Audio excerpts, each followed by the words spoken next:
Masturbation challenge എന്ന ഒരു പ്രക്രിയ അല്ലെങ്കിൽ ഒരു പദ്ധതി ഇപ്പോൾ ഇൻ്റർനെറ്റ് വഴിക്കും മറ്റും വ്യാപകമായി പ്രചരിക്കുന്നുണ്ട്. അതായത് മാസ്റ്റർബേഷൻ നിർത്തുവാൻ വേണ്ടിയിട്ടുള്ള എന്തോ ചികിത്സാ സമ്പ്രദായമാണ്. അങ്ങനെ മാസ്റ്റർബേഷൻ നിർത്തിക്കഴിഞ്ഞാൽ ശരീരത്തിന് ഒട്ടനവധി ഗുണങ്ങളുണ്ടാവും. ഇതെല്ലാമാണ് അതുവഴിക്ക് പ്രചരിപ്പിക്കുന്നത്. കഴിഞ്ഞ ആഴ്ച ISRMൽ ഒരു പേഷ്യൻ്റ് വരികയുണ്ടായി. അദ്ദേഹം 90 ദിവസത്തെ മാസ്റ്റർബേഷൻ ചാലഞ്ച് എടുത്തിട്ട് ഏതാണ്ട് 40 ദിവസത്തോളം അദ്ദേഹത്തിന് പൂർത്തീകരിക്കുവാൻ കഴിഞ്ഞുള്ളൂ.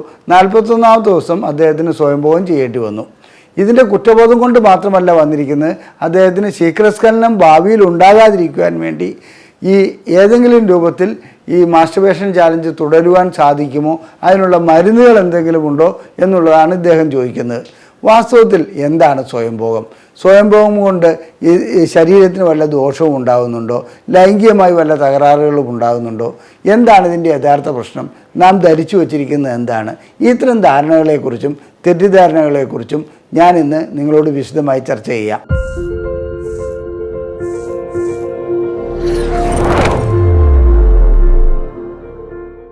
ഞാൻ ഡോക്ടർ അജയൻ വർഗീസ്, കുന്നമംഗലം പന്തിരിപ്പാടത്തുള്ള institute of sexual and reproductive medicine എന്ന സ്ഥാപനത്തിൻ്റെ ഡയറക്ടറാണ്. International association of sexual medicine practitioners modern medicine എന്ന അസോസിയേഷൻ്റെ അഖിലേന്ത്യാ ചെയർമാനുമാണ്. സ്വയംഭോഗം ഒരു സ്വാഭാവിക പ്രക്രിയ മാത്രമാണ്. അതല്ലാതെ അതൊരു പാപമോ അല്ലെങ്കിൽ കുറ്റമോ അല്ലെങ്കിൽ ശിക്ഷ അർഹിക്കുന്ന ഒന്നോ അല്ല.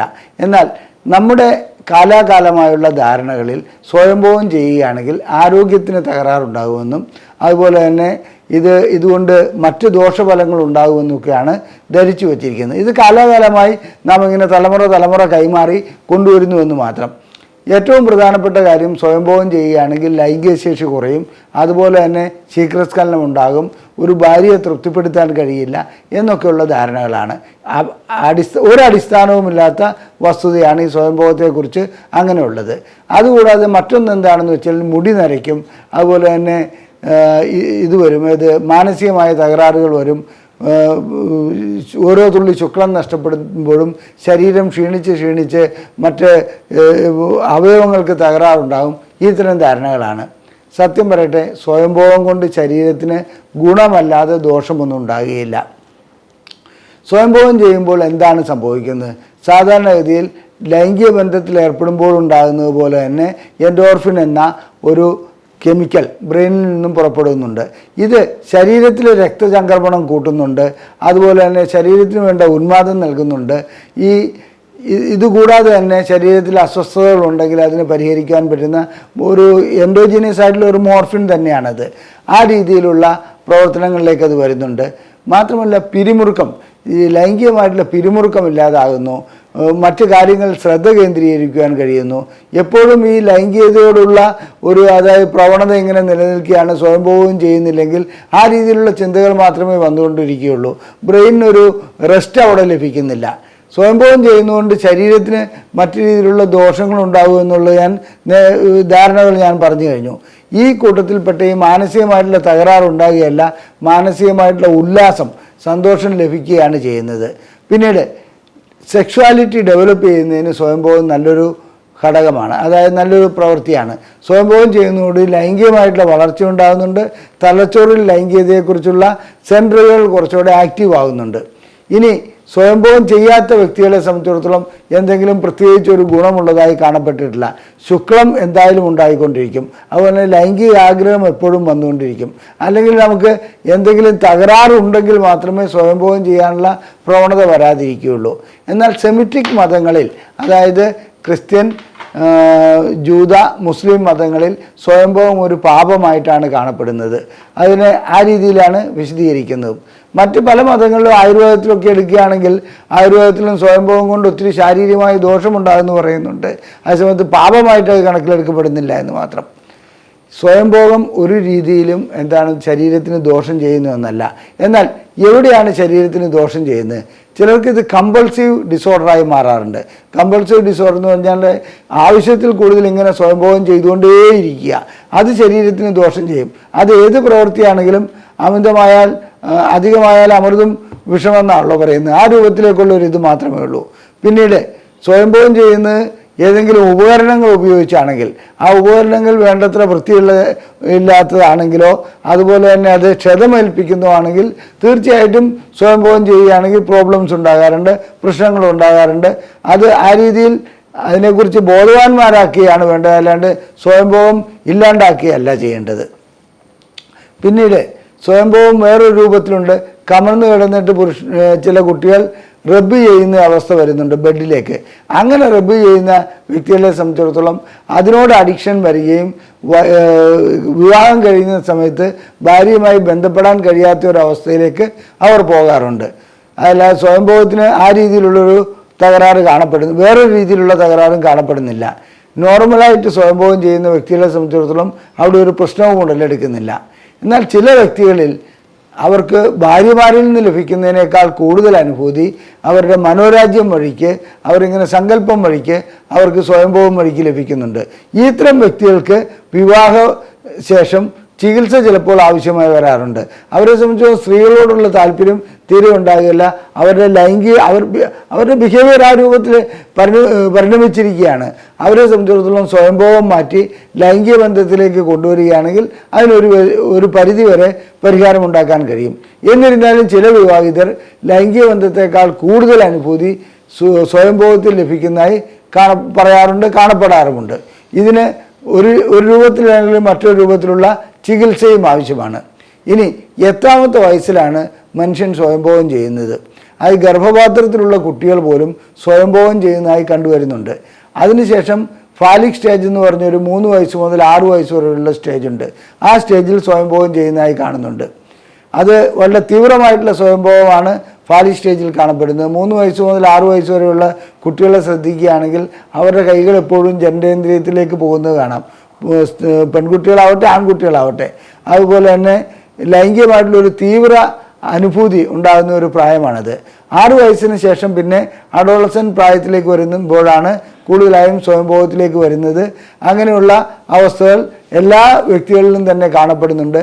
ആരെങ്കിലും സ്വയംഭോഗം പാപചിന്ത കൊണ്ടോ അല്ലെങ്കിൽ കുറ്റബോധം കൊണ്ടോ ചെയ്യാതിരിക്കുകയാണെങ്കിൽ അവർക്കാണ് മാനസിക പ്രശ്നങ്ങൾ ഉണ്ടാകുന്നത്, അല്ലാതെ സ്വയംഭോഗം ചെയ്യുന്ന വ്യക്തികൾക്കല്ല. ഇതിൻ്റെ അർത്ഥം എല്ലാവരും എപ്പോഴും സ്വയംഭോഗം ചെയ്തുകൊണ്ടിരിക്കണമെന്നല്ല. ലൈംഗികതയെ നിയന്ത്രിക്കാൻ കഴിയുന്നു എന്നുണ്ടെങ്കിൽ, അതിനെ കൺട്രോൾ ചെയ്യാൻ കഴിയുന്നു എന്നുണ്ടെങ്കിൽ സ്വയംഭോഗം ഇല്ലാതെ കഴിയുമോ എന്നുള്ളൊരു ചോദ്യമുണ്ട്. അത് കഴിയുന്ന കാര്യമല്ല.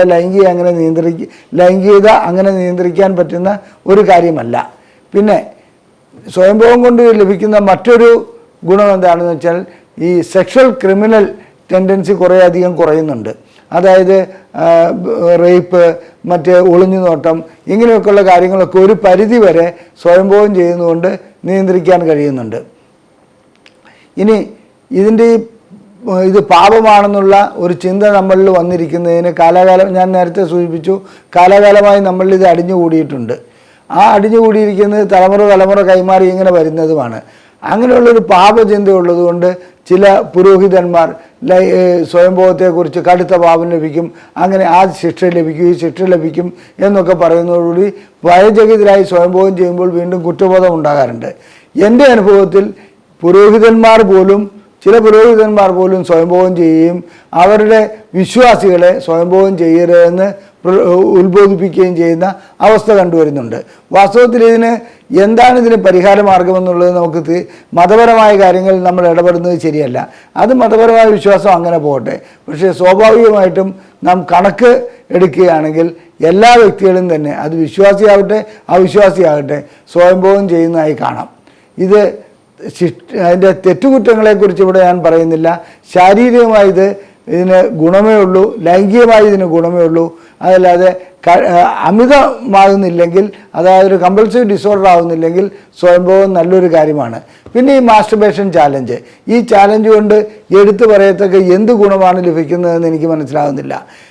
ഇങ്ങനെ ഇൻ്റർനെറ്റിൽ കാണുന്നു, ഓരോന്നും ഫോളോ ചെയ്യുന്നു, അതിനുശേഷം എന്നാ കുറച്ചുകൂടി കുറ്റബോധം ഉണ്ടാക്കി കൊടുക്കുക, അല്ലെങ്കിൽ താനൊരു പരാജയമാണല്ലോ എന്നുള്ളൊരു തോന്നലുണ്ടാക്കി കൊടുക്കാൻ മാത്രമേ അതിന് കഴിയുള്ളൂ. സ്വയംഭോഗം നിർത്തുവാൻ ഒരു മരുന്നുമില്ല, അതിനൊരു ചികിത്സയുമില്ല. അതൊരു സ്വാഭാവികമായിട്ടുള്ള പരിണാമം മാത്രമാണെന്നുള്ളത്, പ്രക്രിയയാണെന്ന് മാത്രം പറഞ്ഞുകൊള്ളട്ടെ. ഇനി ഒരു സ്വയംഭോഗം ചെയ്തുകൊണ്ട് ലൈംഗികമായിട്ടുള്ള അവയവങ്ങൾക്ക് ഉപകരണങ്ങളൊന്നും ഉപയോഗിക്കാതെ ചെയ്യുകയാണെങ്കിൽ പ്രത്യേകിച്ച് ദോഷങ്ങളൊന്നും ഉണ്ടാകാറില്ല. കമ്പൾസീവ് ഡിസോർഡർ, അതായത് സ്വയംഭോഗം ചെയ്തുകൊണ്ടേയിരിക്കണം അല്ലെങ്കിൽ അമിതമായ സ്വയംഭോഗമാണെങ്കിൽ അത് ചികിത്സയ്ക്ക് വിധേയമാക്കേണ്ടതുണ്ട്. ആ ചികിത്സ കൗൺസിലിംഗ് വഴിക്ക് കഴിയുന്നതാണ്. അതുപോലെ തന്നെ അവരെ സംബന്ധിച്ചിടത്തോളം മരുന്നുകളില്ലാതെ തന്നെ ചില മെത്തേഡുകളുണ്ട്. അവരെ സംബന്ധിച്ചിടത്തോളം ഏത് സമയത്താണ് അവർ കൂടുതലായി ഇങ്ങനെ സ്വയംഭോഗം ചെയ്യേണ്ടി വരുന്നത്, അതായത് ഒറ്റയ്ക്കിരിക്കുന്ന ഒരവസ്ഥയിൽ കൂടുതലായി സ്വയംഭോഗം ചെയ്യും. മറ്റു കാര്യങ്ങളിൽ ഇടപെടാതിരിക്കുന്ന, അതായത് അത്തരം സാഹചര്യങ്ങൾ ഏതാണോ നാം സൃഷ്ടിക്കുന്നത് ആ സാഹചര്യങ്ങൾ ഒഴിവാക്കുകയാണെങ്കിൽ ഈ കമ്പൾഷൻ അതിൽ നിന്ന് മാറ്റിയെടുക്കാൻ കഴിയും.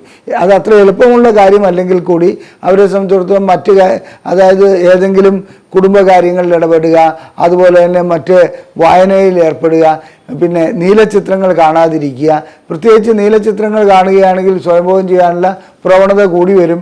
അങ്ങനെ നീലച്ചിത്രങ്ങൾ കാണുന്നതുകൊണ്ട് വീണ്ടും വീണ്ടും നീലച്ചിത്രങ്ങൾ കണ്ടാൽ മാത്രമേ ലൈംഗിക ബന്ധം സാധിക്കൂ എന്നുള്ളൊരവസ്ഥയിലേക്ക് വരും. നീലച്ചിത്രങ്ങളെ ഒഴിവാക്കുന്നതാണ് ഈ കാര്യത്തിൽ കമ്പൾസീവ് ഇത് വരികയാണെങ്കിൽ, ഡിസോർഡർ വരികയാണെങ്കിൽ ചെയ്യേണ്ടത്. ഒരു കാര്യം കൂടിയുണ്ട്, നീലച്ചിത്രങ്ങൾ ഒരിക്കലും ലൈംഗികമായിട്ടുള്ള ശേഷി കൂട്ടുകയല്ല, ശേഷി ഇല്ലാതാക്കുകയാണ് ചെയ്യുന്നത്. ശേഷിക്കുറവിൻ്റെ ഒരു പ്രധാന കാരണം നീലച്ചിത്രങ്ങൾ തന്നെയാണ്. ഇനി സ്വയംഭോഗത്തെ സംബന്ധിച്ചിടത്തോളം ഒരിക്കൽ സ്വയംഭോഗം ചെയ്തു കഴിഞ്ഞാൽ അത് വീണ്ടും വീണ്ടും ചെയ്യണമെന്നുള്ള ആവർത്തി വരുന്നുണ്ടെങ്കിൽ ഒരു പരിധി വരെ നമ്മെ സംബന്ധിച്ചിടത്തോളം എന്നാണെന്നുവെച്ചിട്ടുണ്ടെങ്കിൽ വിവാഹപ്രായമായിട്ടുണ്ടെങ്കിൽ വിവാഹം കഴിക്കുന്നത് തന്നെയാണ് നല്ലത്. ചുരുക്കി പറഞ്ഞാൽ സ്വയംഭോഗം അത്ര എളുപ്പം നിയന്ത്രിക്കുവാൻ കഴിയുന്ന കാര്യമല്ലെങ്കിൽ കൂടി നമ്മൾ ചില രീതികളിലേക്ക് വരികയാണെങ്കിൽ, അതായത് കുറച്ച് ലേറ്റായിട്ട് ഉറങ്ങുന്ന അങ്ങനെ പ്രവണതകളുണ്ടെങ്കിൽ ഏതെങ്കിലും ജോലിയിൽ തൽപരരാകുക, അതുപോലെ തന്നെ മറ്റു രീതിയിലുള്ള ചിന്തകളിൽ നാം നിയന്ത്രണം ഏർപ്പെടുത്തുക, ഇങ്ങനെയൊക്കെ ചെയ്യുകയാണെങ്കിൽ സ്വയംഭോഗത്തിന് ഒരു പരിധിവരെ, അമിതമായ സ്വയംഭോഗത്തിന് ഒരു പരിധിവരെ നിയന്ത്രണം ഏർപ്പെടുത്തുവാൻ കഴിയും. നിങ്ങൾക്ക് സ്വയംഭോഗം നിർത്തണമെന്നുണ്ടെങ്കിൽ അതിനുള്ള മാർഗനിർദ്ദേശങ്ങൾ ഞങ്ങൾ നൽകുന്നതാണ്. ഞങ്ങൾ അതിനുള്ള ചികിത്സ നൽകുന്നുണ്ട്. എന്നാൽ ഈ സ്വയംഭോഗം നിർത്തുക എന്നുള്ള കാര്യത്തിന് നിങ്ങൾ ഏതെങ്കിലും അശാസ്ത്രീയമായ മെത്തേഡുകൾ പരീക്ഷിക്കുന്നത് ഒട്ടും നല്ലതല്ല. ചികിത്സ ആവശ്യമുണ്ടെങ്കിൽ നിങ്ങൾക്ക് ഇവിടെ കാണിച്ചിരിക്കുന്ന നമ്പറിൽ കോൺടാക്റ്റ് ചെയ്യാവുന്നതാണ്. അതുപോലെ തന്നെ ഞങ്ങളുടെ ബുക്ക്ലെറ്റുകൾ സൗജന്യമായി ലഭിക്കുവാൻ ISRM എന്ന് വാട്സപ്പ് ചെയ്ത് ഈ നമ്പറിൽ അയച്ചാൽ ഞങ്ങൾ നിങ്ങൾക്ക് ഞങ്ങളുടെ ബുക്ക്ലെറ്റുകൾ സൗജന്യമായി അയച്ചു നൽകുന്നതാണ്. ഞങ്ങളുടെ ഈ വീഡിയോ നിങ്ങൾക്ക് ഇഷ്ടപ്പെട്ടുവെങ്കിൽ അത് ഷെയർ ചെയ്യുക, നിങ്ങളുടെ അഭിപ്രായങ്ങൾ കമൻറ്റ് ബോക്സിൽ രേഖപ്പെടുത്തുക, ലൈക്ക് ചെയ്യുക. നന്ദി, നമസ്കാരം.